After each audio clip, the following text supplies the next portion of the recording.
for next? I was. Are you an athlete transitioning to next? I wasn't. If you're looking for your next, this is the space for you. This is the Business Athlete Performance Lab. Hi, I'm Keith Billis, and this is Live in the Lab. All right.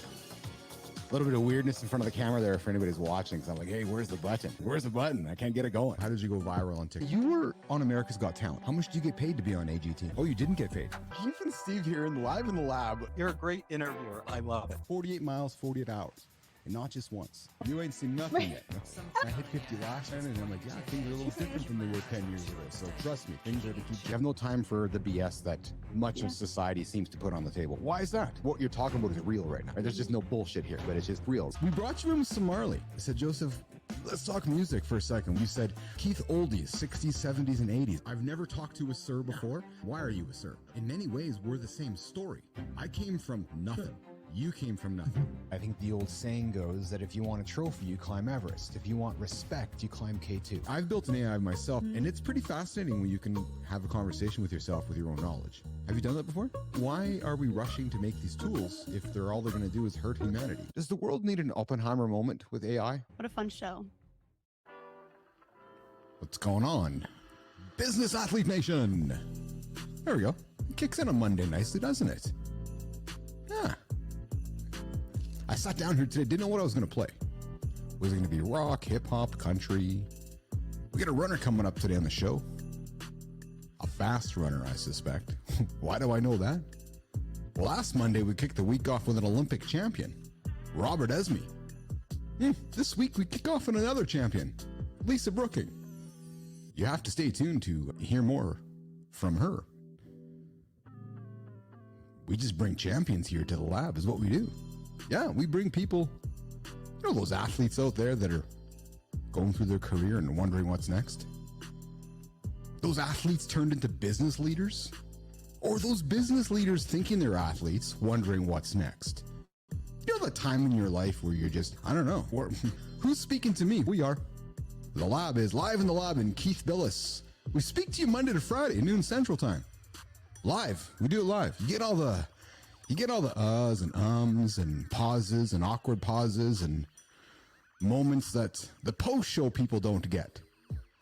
Let me tell you the process. So after the live show happens, we cut it all up and we collect it up into a nice collection. And we post it up on YouTube. Speaking of collection, I want to talk about this idea of a collection.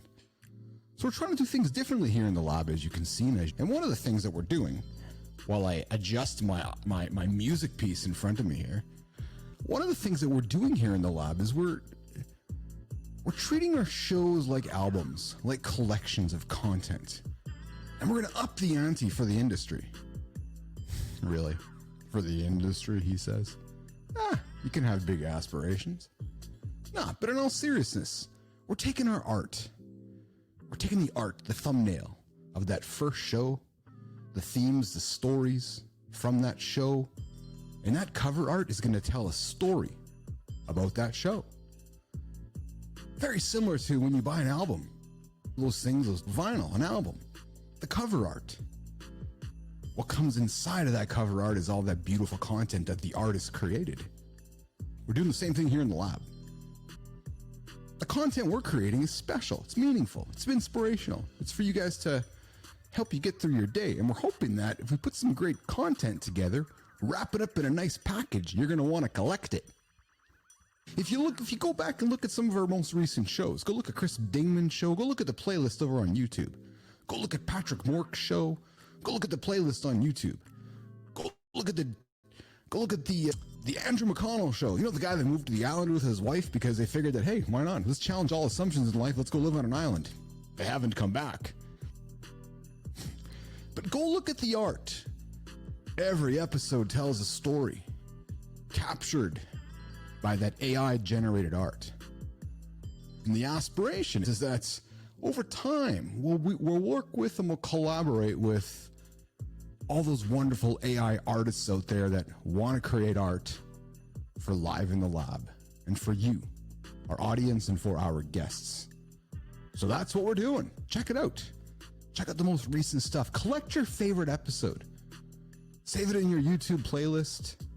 Get up and go for a walk, put it in your ears. They're 3 minutes, they're 5 minutes, they're 10 minutes, they're chunks of content to get you through your day. Speaking of getting you through your day, it's Monday. You know how I like to kick the week off here? Because we're committed to this. So today we've got Lisa Brooking joining us from Vancouver, I believe she joins us from. Now Lisa, let me look to my notes over here.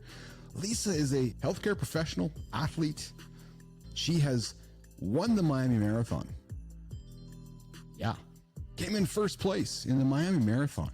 Lisa also came in second in the Vancouver Half Marathon in 2023. She represented Team Canada. She represented.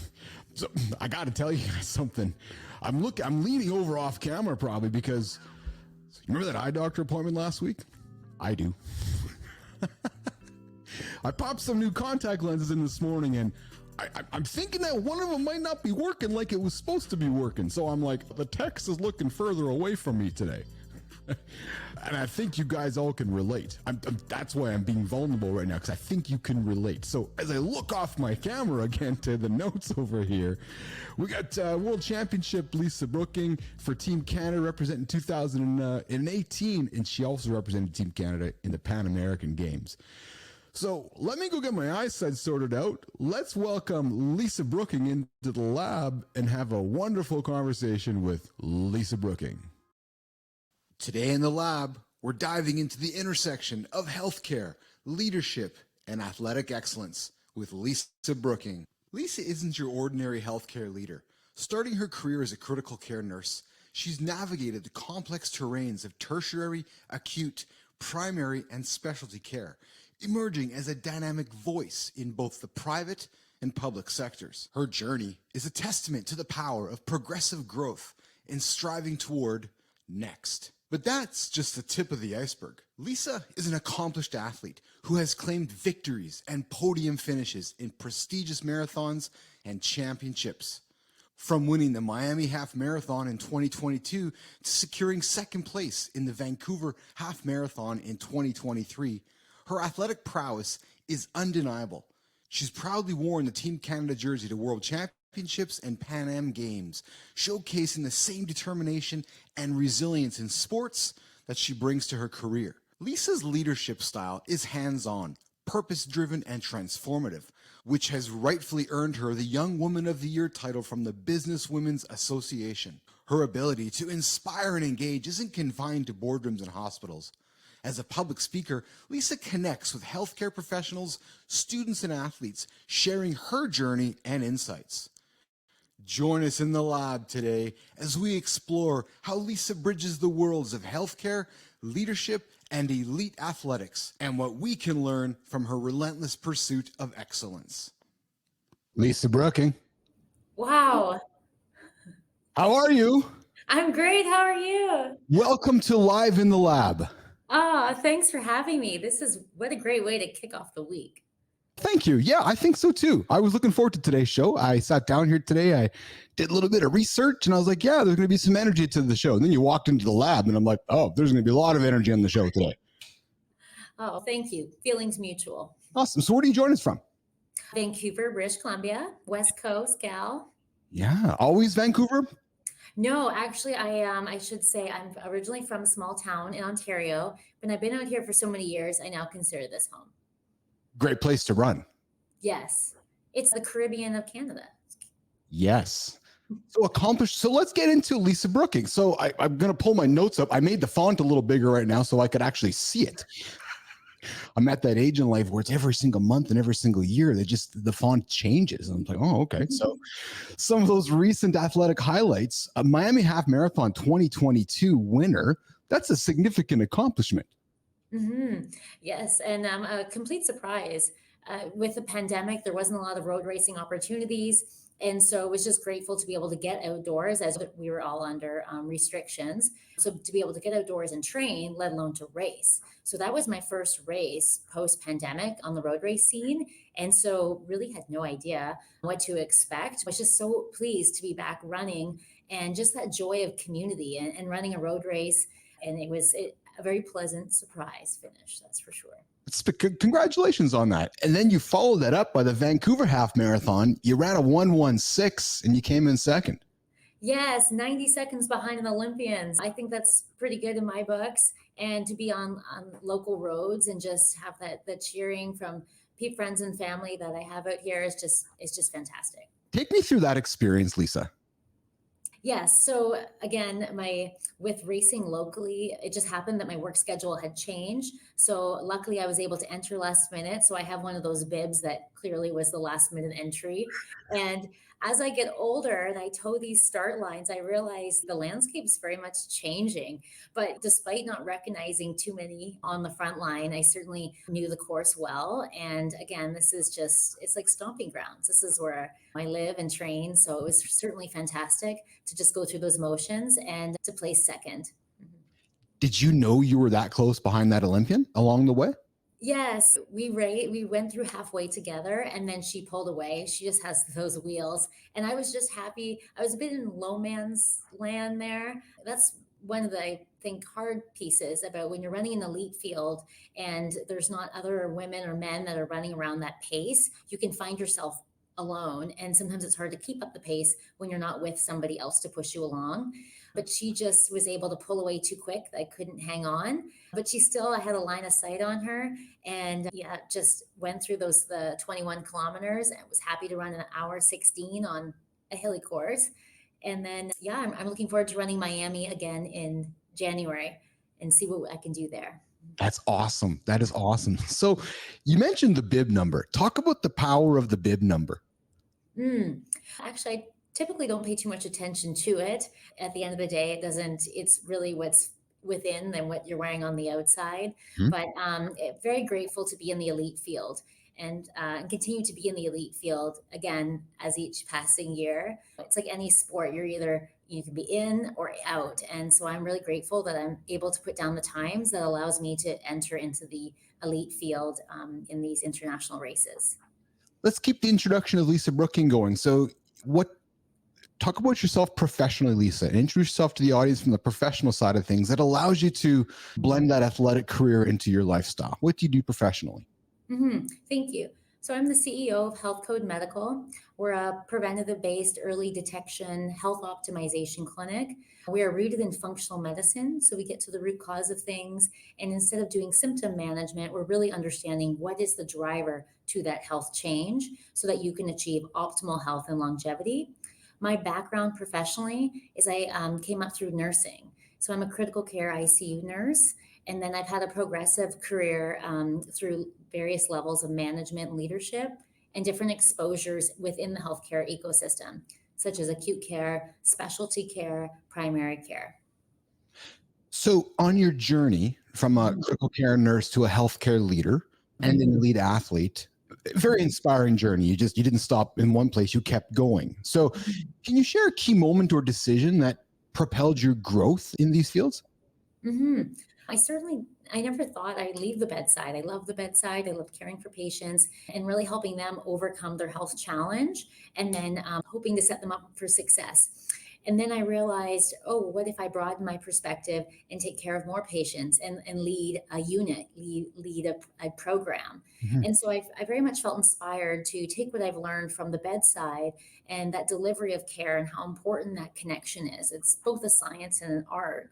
And then be able to take that to be able to support more people and be able to have a broader impact. And I'm so grateful to have such a rewarding career. It's been so soul fulfilling.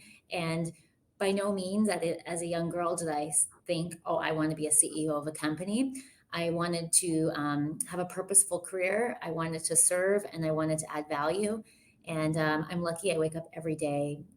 I feel motivated. I know why I'm here and I want to have an impact on patients and be able to create a system where people can have agency over their health. So there's not so much dependency so that they can live life on their terms and they can, whether it's run a marathon or keep up with your grandkids, go on that hike. And so when we have health on our side, it's truly limitless what we can do. So you have a high stakes career in healthcare. You wake up every single morning motivated to go and take care of people and take care of their things. You balance the rigors of competitive athletics. Both of those require extraordinary discipline and structure and resilience. Yes. Yes. Tell our audience how Lisa Brooking cultivates and maintains these qualities on a day after day. The first thing you said when we sat down today was it's Monday, and you've embraced Monday 3 or 4 times already today. So you live a structured life. How have you done it, Lisa? Yes, certainly without a plan, it's just a dream. And so my training means a lot to me. And it just makes me the best version of myself running. And it helps me process my workday, helps me make good decisions, makes me be a better leader. And I think that hopefully translate into leading a great company. And for me, exercise is a part of life, movement is a part of life. Having those personal athletic goals to me is important.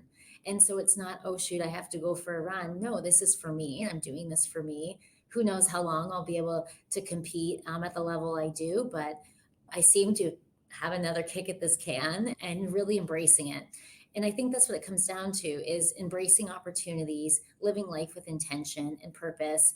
And yeah, I guess I'm more of a glass half full kind of gal. Mhm. And I came from a small town and just grew up with, I think, a good, strong work ethic and good values.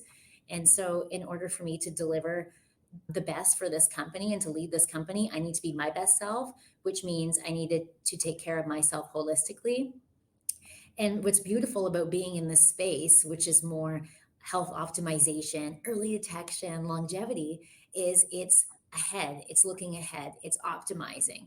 And so I'm no longer in reactive based care. I'm at the other end of things. So I am like looking ahead and really that forward momentum and providing that early surveillance. And when I think of myself as an athlete, again, I'm not being reactive based, like waiting until I get those injuries. I do prehab. I'm embedding different types of exercises into my routine that I never did 10 years ago. I used to just put on old runners and run. And now I'm very methodical around like changing. I have a couple pairs of shoes on the go. I do prehab. I do stretching. I'm doing strength training. I do cross training. So my training looks very different now as I become more of a seasoned athlete, but also want to have longevity in the sport. So if you want longevity out of your body, just from a health standpoint, you have to continue to pivot and navigate what our body is ultimately trying to fight off disease and illness.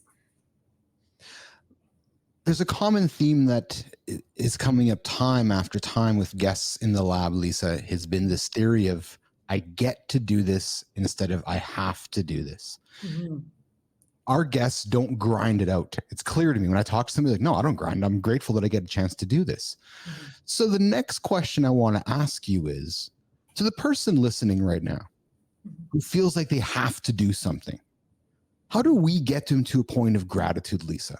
Because like myself, I don't feel like when I go to the gym on the other side of this wall over here, that's not a grind to me. It's not I got to go do this. Oh, I love it every single day. What would be the message that you would want to tell somebody listening that thinks oppositely of you or you and me and some of our guests?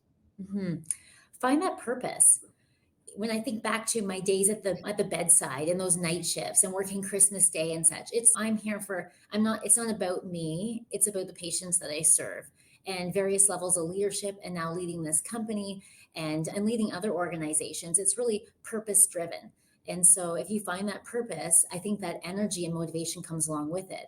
Yes, there are days where it's raining and dreary out and I really want to go for that run, but I know afterwards how great I'm going to feel and I just need to get out the door. And so it's just reminding myself of that greater purpose. And I think that's what helps us overcome any of those underlying adversities or ingling effects of just thinking, I don't really feel like doing this today. But if we just remind ourselves why we're doing this. And so for me to run a fast half marathon in Miami at the end of January means I have to be good and do diligent with my training through this holiday season and through days where there's limited daylight and the weather is less than ideal here on the West Coast. But I have a goal and I want to be able to toe that line feeling best prepared. So in order to do that, I know I need each week to be solid training sessions, not just the week before. And that's the same thing in both my professional life and my athletic life is if you would like a business plan, you want to achieve your strategic priorities, You can't just wait until that final quarter of the year to throw it all together. You need to start planting the seed early and starting that change management and really curating the vision. Continuous learning is Mhm. vital in both healthcare and athletics, Mhm. especially in what you do preventatively, because it's always changing, always moving forward, right? How do you approach learning and skill development in both your athletics and your professional side of life? Mhm. Professionally, informal as well as formal. So there Yeah. are the formal learning skill sets that I continue to acquire on a regular basis, not just to keep up my license, but also just to ensure that I am being the best leader possible and I'm navigating from a risk standpoint. Then I'm thinking about informal. So I'm such a curious person. I want to learn, I want to experience. So informally, that could look like, for example, for world championships in Uganda, I was able to coordinate being able to see the local hospital and gain a perspective into their healthcare. And they have so much pride in the care that they deliver, even though they have a lot less than what we have here in North America. And so it's being able to learn from other health systems, whether and then just really learn from each and every opportunity. So I love going to small knit conferences. I love going to TED Talk style conversations where it's just opening up my perspective and my thoughts, even outside of healthcare. What is happening in these different areas of business and avenues, and how can I bring those learnings into what I'm doing here for Health Code Medical? Mhm, mhm. You know how they talk about good product market fit? For the most part, we're talking to guys here in the lab, Lisa. We're talking to guys that are transitioning, stuck in life. We're talking to guys that are getting to the next stage in life and so forth. You talked about being curious, and it's this trait and it's a value of yours that you cherish. Mhm. What kind of advice do you give to some of these business leaders we're talking to, or retired athletes we're talking to, about being curious and moving to that next stage in their transition? Mhm. What a great opportunity for that next chapter of your life to be even better than the one that you just experienced, because now you have all that knowledge and that you've gained along the way. For me, the future decades are only going to be more enriching than the previous.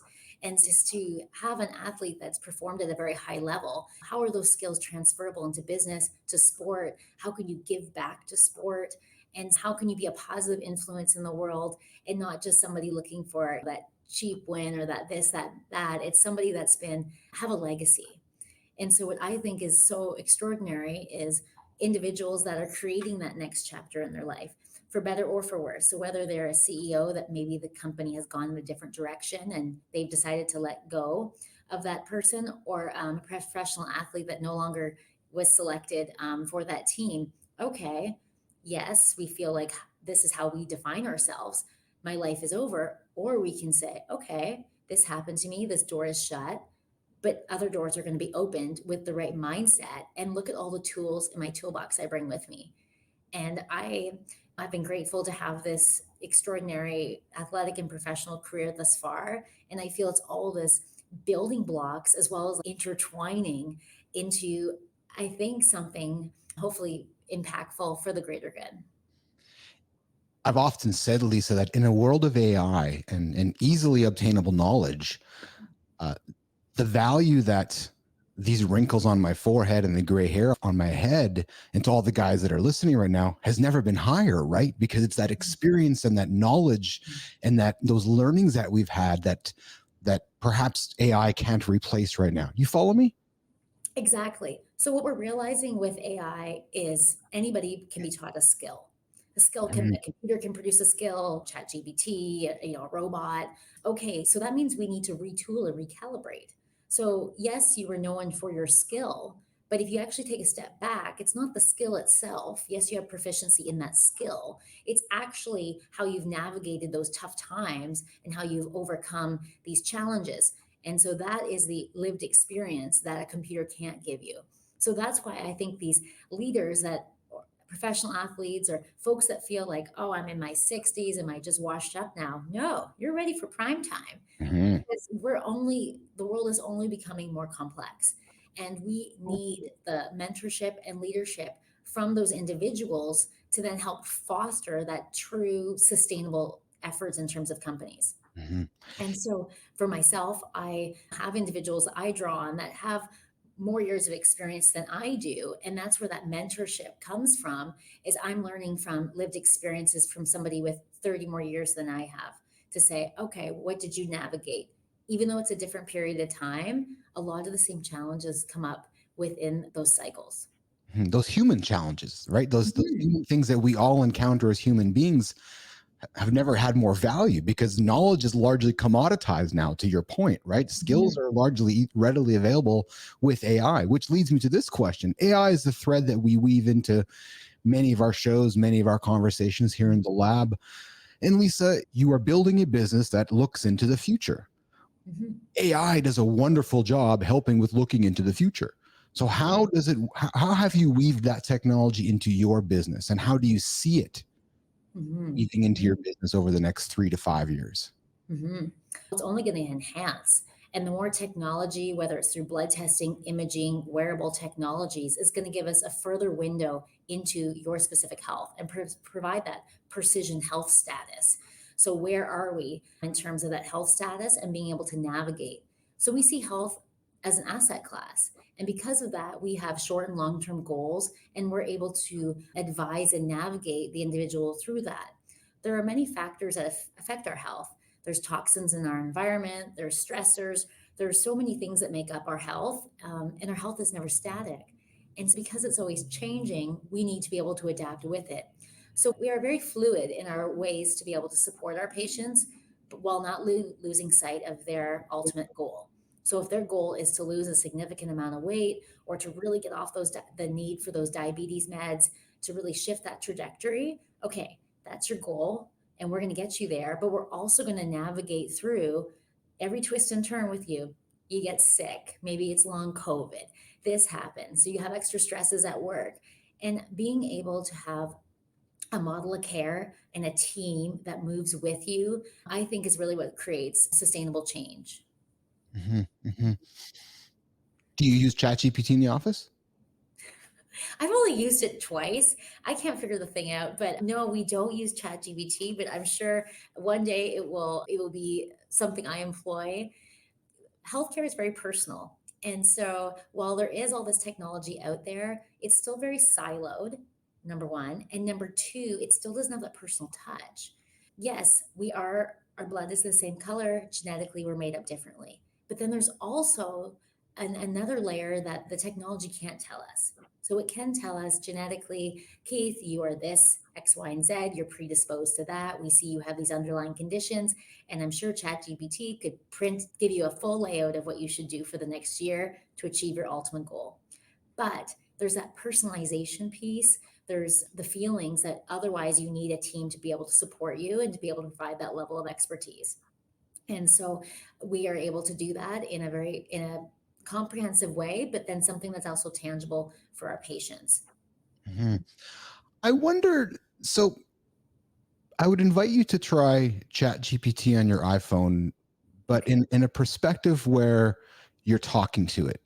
Because Hmm. I would invite you to pause and enjoy that experience for what it's worth. And I'm going to suggest to you that you might not put it down.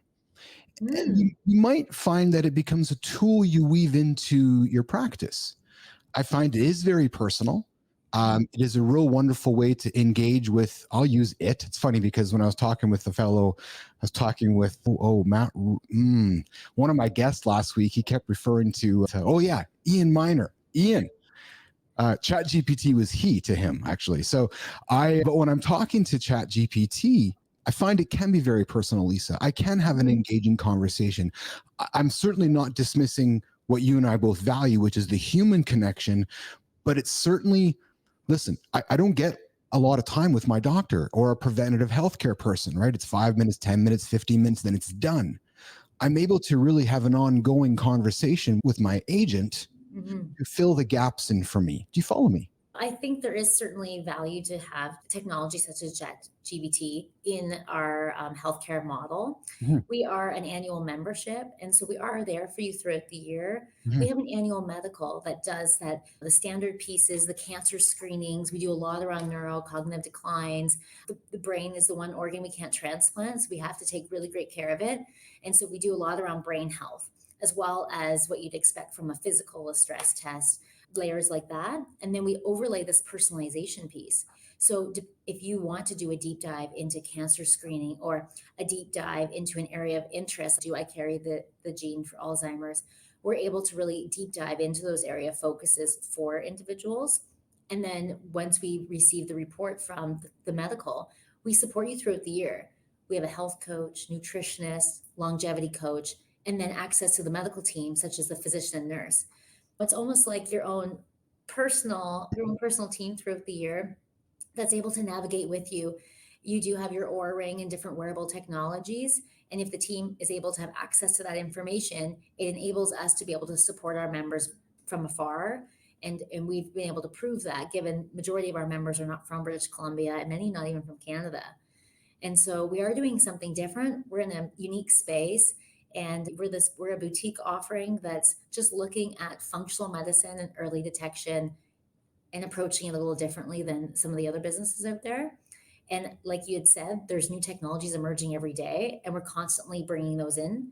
So from a blood test standpoint, we're bringing in global testing. So we're not just using blood testing from Canada or the US, we're also bringing in blood testing globally. And so that enables healthcare as a true global market. So what is the best in class? Assessment tools, testing, imaging, and how can we really do a great deep dive into your health and then be able to inform the path forward? I know we were connected by Justin Breen, Yes. and it's because you're a visionary. You clearly are. Like, you don't think about what's happening tomorrow or next week. Mm. I love your perspective on thinking about, like, you would relate to Ian Clark, our guest on the show, who at the age of 46 said was told he had 3 years left to live, and he's to hell with that. And he's 65. And an inspiring young man, I'll tell you, because he told me he's actually 23 on our show. But again, that same philosophy as you, which is proactively thinking how he can prolong his life. Lisa, how long do you believe you're going to live? I haven't given it too much thought, but I certainly see that age is not a limiting factor. I And love where that. most people think, oh, this is a young person's sport. Okay, that may be the case. I seem to be able to role model that that's not the case. And so you can have it all if you take good care of your body. So it's easy for us to play victim and say, oh, I didn't get picked for this soccer team because of this. But did you really put the pieces in the training in place? And it's not just the training, it's thinking, okay, what do I need to do at this stage in my life to optimize my health? Knowing that for a woman, maybe her children are raised out of the household, but now she's going through menopause. She's trying to be the athlete she used to be, but now she's going through menopause. And so that takes a different perspective. And that's what's fantastic about Health Code Medical is we're taking you, the athlete that you want to be, the person that you want to be, and say, okay, but you're also going through this right now in your life. So how can we help you get to your goal while helping you manage and hone in those hormones and give you back that energy, that mood stability, and then really optimize your body as this incredible machine that it is. And once individuals see that their issue does not define them, it's such an empowering piece to have agency over your health. So then you can say, you know what? I'm going to go with my friends heli skiing. I'm going to do these things. And you know that you have health on your side. Mm-hmm. Mhm. When you think of agency, right? Agency starts with AGE, right? Age, right? It's really just a number that when you add a few letters on the back of it, really can tell a lot about what happens in front of you. I don't know who wouldn't want to have you on their team. Like, I'm fidgeting in my chair because I'm just jacked up by hearing you speak. Like, you're an inspiring human being. I got to tell you. Let's talk about leadership and mentorship. Mhm. You're a transformative leader. You've been recognized as a Young Woman of the Year. What leadership principles does Lisa Brooking believe in and you lead with? Mhm. Authenticity, integrity, hands down. I'm the same person You had met me 10 years ago, whether you're meeting me in the hospital, on the track, in my hometown, or here out west. I'm the same person. And yes, I've grown and evolved as a person, and my perspectives have widened, and my appreciation for things have certainly deepened, but I'm still the same person at heart. And when I think about how I lead this company, do I make my family proud? And I hope that they do. And when I go home to my hometown, it's knowing that I'm still the same person. And so I'm a very authentic person. I also lead with a lot of vulnerability. And so I admit to the team, I don't know it all. We're trying to figure it out. Let's figure it out together. And I'm not afraid as a leader to say, these are my strengths and these are the things I have to work on. So I need to bring a team in that's not just more of me, but all the things that I need to work, that's their strengths. And then collectively, we have this powerhouse of a team. So it's being my authentic self, role modeling the way forward, and being true to myself in terms of this is who I am. I think a lot of individuals, they sway with the season or the year. They believe in this today, they don't believe in this tomorrow. At the end of the day, patient-centered care, delivering on promises, is hands down what I stand for. I've led various organizations. Specialty care was in the cancer, acute care was in critical care. And yes, when I'm leading those organizations, my focus is different, but the overall purpose is the same. How can you provide an optimal patient experience? How can you create engaging teams? People that want to come to work, people that feel like that they have purpose and they're a part of this greater purpose, and giving them opportunities to grow and shine. So I just hope I can be the leader that other people inspire to be and role model it. And yeah, very values driven individual. I know being vulnerable is a term that's thrown around a lot. I use it Mhm. myself. It's my superhero. It's my superhero skill as well. It's really one of the reasons we went live Monday to Friday with this show. It's because we're going to record anyways. Why wouldn't we go live and let's show our audience who are inspiring that we're going to make mess ups and fail along the way. But that's just how you build a business. That's how you progress, right? And I love that you feel the same way about that. Talk Mhm. about mentorship. So mentorship has been a big part of your development, I suspect. Talk about how that has been a big part of your development, but how then you turn that into mentoring other people in your field as well as in athletics. Mhm. Yeah, mentorship, it doesn't start and stop. And you can learn something from everyone. And if you go in with an open mind and a sense of curiosity and you listen, and you ask for help, it's amazing how many people want to help and transfer that knowledge and what they've learned. And so whether it's in healthcare sector, or I'm visiting a science center, or meeting extraordinary individuals in leadership and in government, just really listening and learning from them along the ways. And why did this policy come to fruition? Why was this a big success? What do you think led to that success? And not to be critical, just to learn. And I certainly want to be able to pass that on. And so, athletically, I certainly love to inspire girls, women, to say sport is so healthy, from a body image standpoint, from just giving you that confidence and that strength. And so, for me, sport has been just, I think, healthy. And I want to continue to be healthy in the sport and be able to do a sport that I love and be able to help others find that sport that they enjoy so that they can have their podium finish, whatever that looks like, whether it's an internationally recognized podium or just their own podium. I ran this race faster than the last time. I'm not competing against anyone but myself. Athletics has been the foundation of your business career, hasn't it? Hmm. Without a doubt.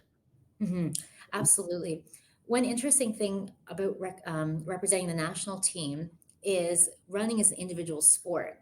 And so for something like cross country running, I represented Saucony Canada. There's all these women are representing different brands or themselves, Mhm. but it's the top five women that cross the finish line, all of a sudden put on the same jersey, and then we are united moving into our championships as a national team. And to be able to go from competing against that individual to now competing with them, and it's a team effort. And we're on the dirt and the grass in Uganda, and one of our team members who otherwise should be the front runner is having a bad day, and then we're coming up behind her and saying you can do it, because it's ultimately the score of the team, like the sum of the team. as how we're ranked. And so if you win a race, but the rest of your team is trailing behind, then you may not win as a team overall.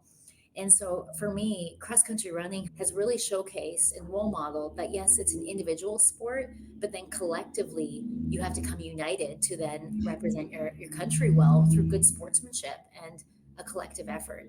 And so I have such deep respect for the women that I run against and then we run together, because there is that mutual just respect. And we often don't know that until we're traveling together as Team Canada and they're saying, you know what, Lisa, you really have this strength. And I really watched you evolve as a runner here. And I didn't really know that people had those feelings. And so when you have the opportunity to be together on a team, you really see the people that have been at it for many years, how they've all come united. Yeah.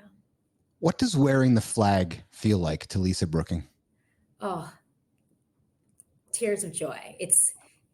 I have 4 of the jerseys and some years I use them more than once. And it's such a sense of pride. And to travel internationally and to know that the Canadian flag is a recognizable symbol of people have hope and joy. And it's very much embraced and individuals want to take photos with you. And I have a lot of pride running with pride for sure. Take me behind the scenes. The moment you first saw your jersey, where was it? How did you receive it? Share that with me. Yes, thank you. So when for cross country running, so it's in November and that competition nationals was in Kingston, Ontario. So it was cold and muddy and just everything. And so at the end, when you get that golden ticket and you're deemed that you're able to compete on the national team and you're going to be representing Canada at Worlds, you get to go and then try on the jerseys.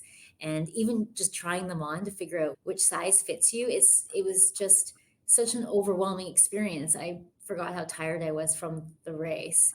And I've only represented Canada quite a few times, but each time is so memorable. And I just take it all in. And so for better, for worse, it's how the race maybe didn't fare as well one year versus the other. It's just the overall experience of running for your country. Yeah. Do you ever pause when you're in a public situation and look around the room? I asked this question of Robert Esme last week, and I'm going to ask the same one of you. Do you ever go into a public environment, whether it's 100 people, 1,000 people, 10,000 people, and look around and say, none of you guys have worn the jersey? And I don't mean that in an arrogant kind of, like in an arrogant looking down way, but in a really proud way, because not many people get to either win a gold medal, Robert Esme did, or win championships or wear a jersey like yourself. Do you ever have those moments yourself personally, Lisa? I haven't thought about it because I don't want to make assumptions. It is a sense of pride and potentially confidence it's not often I wear any of the Team Canada gear. But sometimes when I bring out the jacket, it's fun to just go out and get groceries or something. And it is a sense of pride. I don't do it very often at all, but when I do, it is exciting. And it was a proudful time in my life. And I still think I have some years left in me. So hopefully that means I'll have another chance to represent Canada. You strike me as somebody very humble. So I can see where it's like I throw my jacket on and I'm like, oh, okay. Yeah. But what I've learned in speaking with people that have achieved something, there's also this, I don't know if maybe it is obligation to share it with people as well, because people want to see Lisa with the jacket. People want to ask questions. People want to approach Lisa, right? And I don't want to call it a burden, but no, you've earned that. You've earned that right to walk around and look around like Robert Esme. You've earned the right to get on the airplane, look around the whole airplane, and yes, assume that not anybody else out of those 330 passengers have won a gold medal at the Olympics. Like, that's okay. And then it's okay to share that. And I think it's almost like an obligation in a positive way for you. Do you follow me? Mm-hmm. I see that more with my hometown. Yes. Hometowns are really Ontario, and they've been so good to me because honestly, they've fostered the woman I am today. And not just my family, but it's the community, it's the teachers, it's everything. And so I've been grateful when I go back and it was a high school graduation, or some of my girlfriends are now teachers. And one of them is an elementary school teacher. And she asked if I'd come and speak to the kids. And at that time I was sponsored by Saucony Canada, and I reached out to them and they gave me some cool swag. And so I was able to come and wear my Canadian jersey and answer questions. And I thought they would ask me more questions about my running and training. And they really just wanted me to point on a globe where I was able to race and run. And so it's interesting from a kid's perspective to say, oh, through sport, I was able to travel here, here, and Mhm. here. Mhm. And sport brought me there. And because of that, I got to meet other athletes from around the world. And like, speaking with children it actually reminds me why I do what I do, and it really reinforces it. And then being able to give them a little token to walk away from the conversation, maybe they keep it with them and they remember it, and it's a source of motivation for them. But in Yeah. my small town, it means a lot to me to give back. So anytime I'm home, if there's anything I can do, whether for the hospital or for high school or elementary school, like I'm there if I can share any knowledge I've learned along the way, or role model in any way. I'm happy to be of service. Your story is clearly motivating, clearly inspiring. What message do you have to impart on healthcare professionals, students, children, aspiring athletes who do look up to you? What's the constant message you throw at them? Mhm.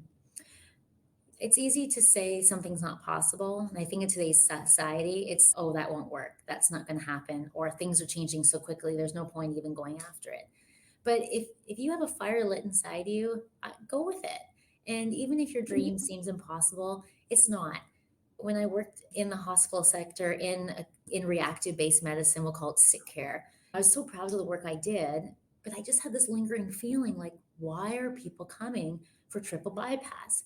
Why are people coming for these otherwise preventable diseases?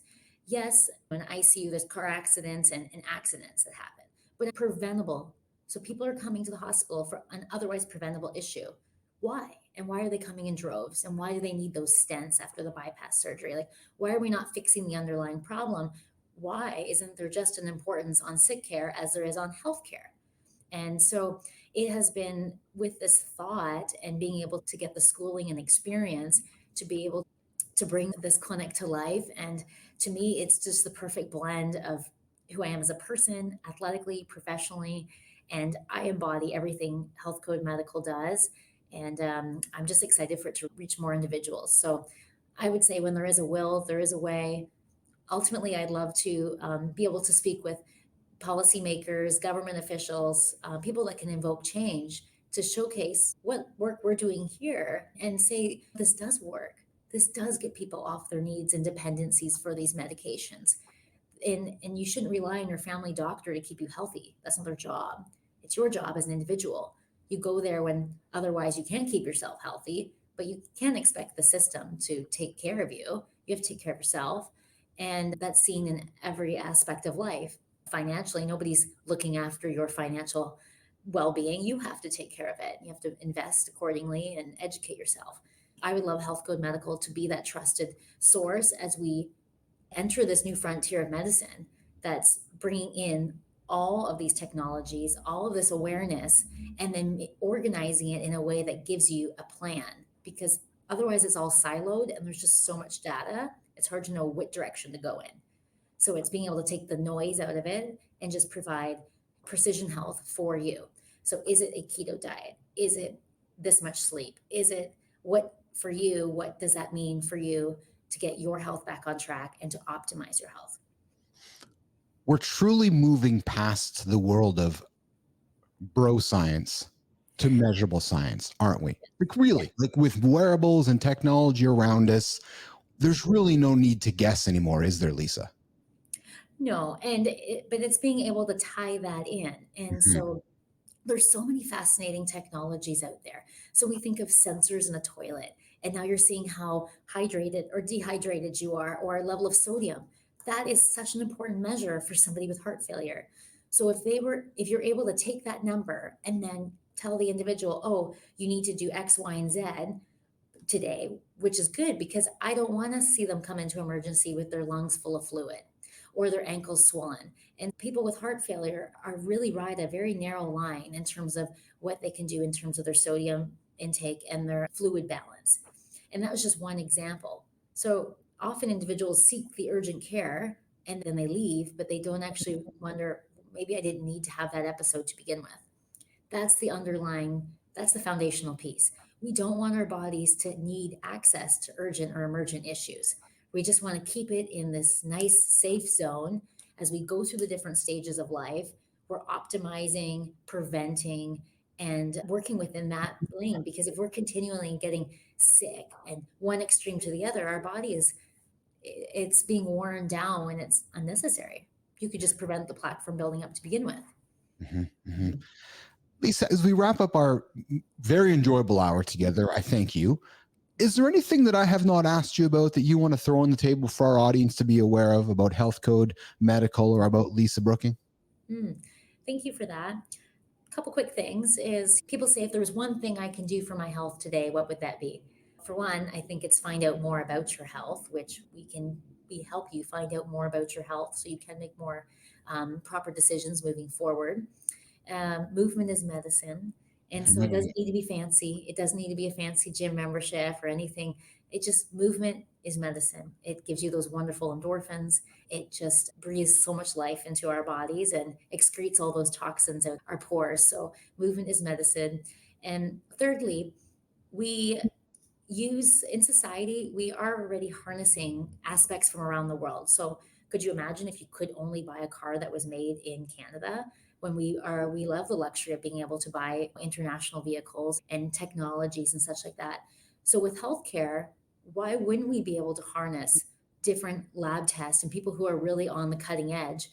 And so being able to bring that into one place is so important, because the whole world is trying to solve cancers and Alzheimer's and cardiometabolic diseases. So why would we just stick to what's available in our own country?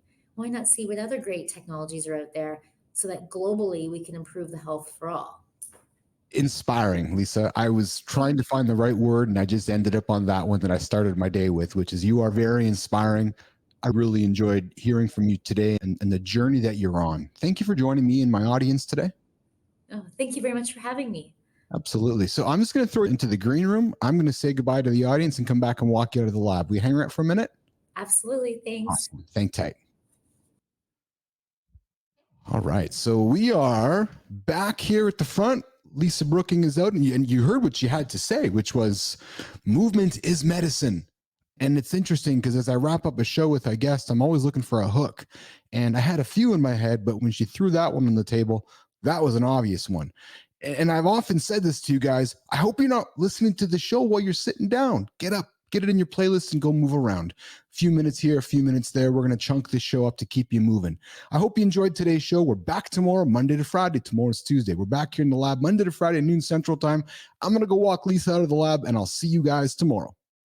And I'm not looking at the right camera right now. I just recognize that. So I'm going to do that and try that again. I'll see. That's how this thing works. You get the live stuff, then you get the post-show stuff. So those of you that watch this live, you got to see my profile. Those of you that have seen this in the post-show, I'm just going to say, you missed what happened earlier. We'll see you guys tomorrow live in the lab. I'm here Monday to Friday, noon Central. I'm out of here.